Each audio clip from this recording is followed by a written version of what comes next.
Most firearm purchases come with a certain kind of excitement. Selling one, by comparison, usually feels like a simple, logical decision. You don't need it anymore.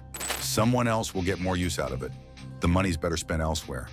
But ask longtime shooters what they actually regret, and the answer is rarely the purchase. It's the sale. Some lever actions quietly become family heirlooms without anyone deciding that's what would happen. Others simply get harder to replace with each passing year. As production changes, or a company's ownership shifts, or a specific run simply stops existing. And some earn so much trust over years of ownership that shooters eventually stop looking for anything better without ever consciously deciding to stop shopping. Today we're looking at 10 lever action rifles that experienced owners repeatedly say are worth holding on to, not because every one of them is destined to become a valuable collectible, but because each offers something that turns out to be genuinely difficult to replace once it's gone.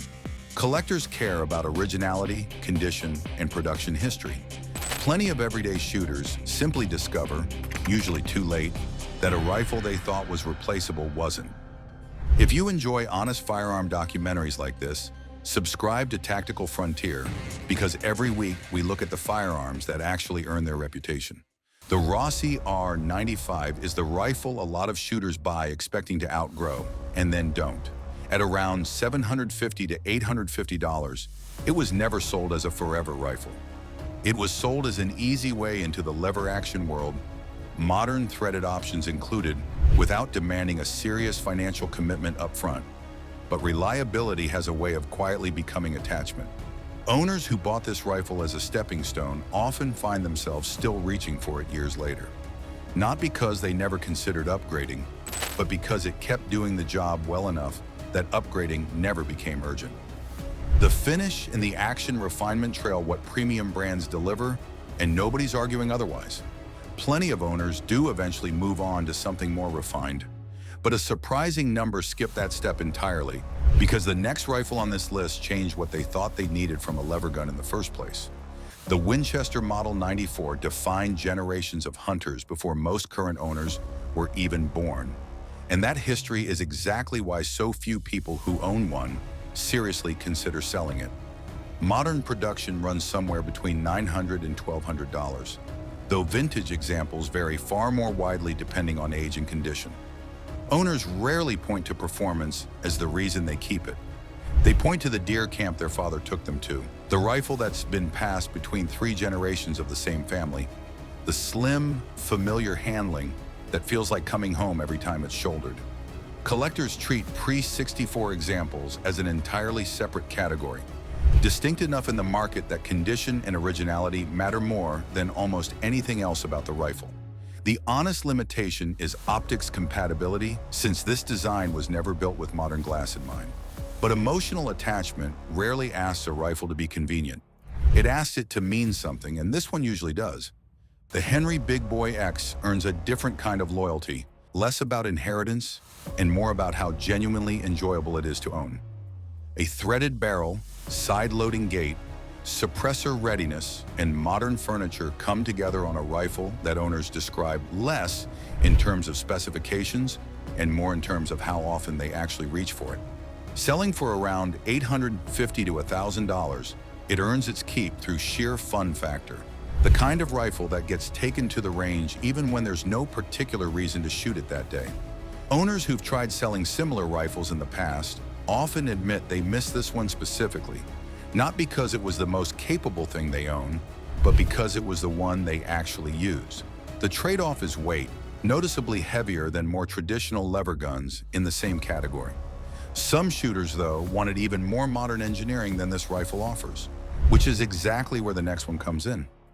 Few new lever guns have earned permanent spots in collections as quickly as the Smith & Wesson Model 1854 has, which is unusual for a rifle without decades of history behind it. Running around $1,000 to $1,400, it arrived optics-ready with modern ergonomics and factory features that owners typically expect to add themselves over time rather than get standard. That combination is exactly why so many owners hesitate to sell theirs even when a newer model comes along, since replacing what already works well feels unnecessary rather than exciting. The honest caveat is time.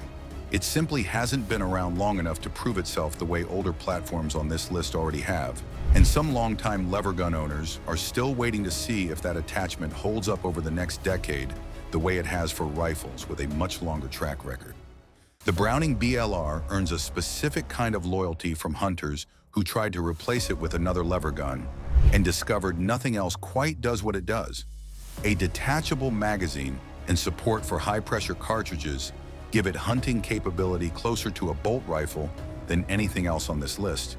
And owners who've hunted with both consistently say the BLR is the harder rifle to walk away from. At $1,300 to $1,600, it isn't a casual purchase, and owners tend to know exactly why they paid that price before they ever pull the trigger on buying one. The premium cost is the honest trade-off, and it's part of why some owners hesitate before selling, since replacing that specific capability elsewhere in this category simply isn't possible. The next rifle earned its own loyal following by bridging two worlds that rarely overlap this cleanly. The Henry Long Ranger occupies a strange middle ground between traditional lever guns and modern hunting rifles, and owners who've sold one often regret it for a very specific reason. A box magazine and modern calibers give it accuracy that feels closer to a bolt gun than a lever action, which means it doesn't behave like anything else in most owners' collections. Selling for around $950 to $1,150, it occupies a price point that makes it easy to justify keeping around even after a hunter's added something else to the safe. Owners who've since sold theirs describe missing the specific accuracy to handling ratio it offered, something that turned out to be harder to find again than expected. The honest trade-off is a less classic feel, since it doesn't carry the same nostalgia as more traditional designs on this list. But nostalgia was never really the reason people kept this one. The Marlin 336 Classic is the rifle. A lot of longtime Marlin owners are genuinely relieved to be able to trust again.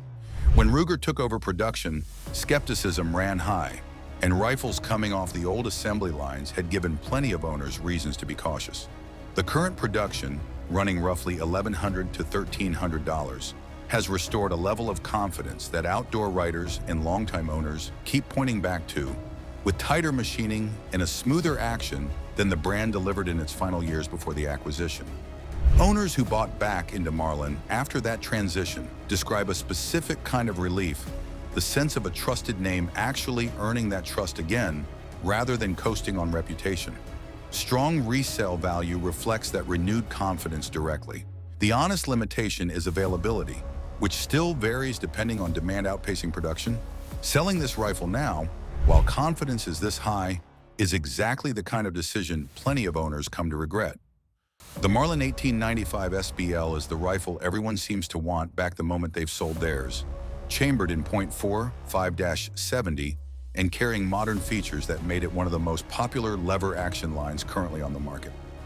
Running around $1,200 to $1,400, it combines serious hunting capability with the kind of demand that makes replacing a sold example genuinely difficult, since availability rarely keeps pace with how many shooters want one. Owners describe a specific kind of regret with this rifle in particular. Less about the money and more about not being able to simply walk back into a store and buy the same one again. The honest trade-off is weight, since a rifle built for a cartridge this powerful was never going to carry light. But for the shooters who've actually tried to replace one after selling it, that weight rarely factored into the regret at all. The Henry Model X modernized the platform in a way that made a lot of traditional lever gun owners reconsider what they thought this category was capable of. Suppressor readiness, modern accessory compatibility, and genuine practicality come together at around $850 to $1,050, a price that undercuts several rifles on this list while matching or beating their feature sets. Owners describe keeping this rifle specifically because it does everything they need without asking them to compromise on tradition to get there, which is a rarer combination than the price suggests it should be. The honest limitation is weight, heavier than some of the more traditional rifles it's often compared against. But for owners who've actually lived with one for a season or two, that trade-off tends to fade quickly against how often the rifle actually gets used. The pre-64 Winchester Model 94 is the rifle almost nobody is happy they sold, and the reasons rarely have anything to do with performance. Pricing here is highly variable, depending heavily on condition, originality, chambering, and year, which is precisely the point. This isn't a rifle people regret losing because it shot better than anything else in the safe. It's a rifle people regret losing because it carried decades of family history, a specific hunt, a specific relative, a specific version of themselves. Collectors prize originality and condition above almost anything else, and appreciation potential depends heavily on both rather than every example automatically increasing in value simply by existing. Finding a genuinely clean example gets harder every year, as the supply that exists is finite and shrinking rather than being replenished by new production. People don't regret selling this rifle because it was the most accurate thing they owned. They regret selling the memory that came attached to it, and no amount of money from the sale ever quite replaces that. The biggest regret across every rifle on this list was never spending too much. It was letting go of something that quietly became irreplaceable, whether through family history, genuine scarcity, or simply years of reliable use that turned a purchase into a habit. Some of these rifles are collectible in the traditional sense. Others are just too enjoyable or too trusted to walk away from easily. Either way, before selling any lever action, ask yourself one honest question: will you actually replace it, or will you just miss it? Plenty of owners find out the answer too late. If you enjoyed this documentary, subscribe to Tactical Frontier for more honest firearm documentaries every week.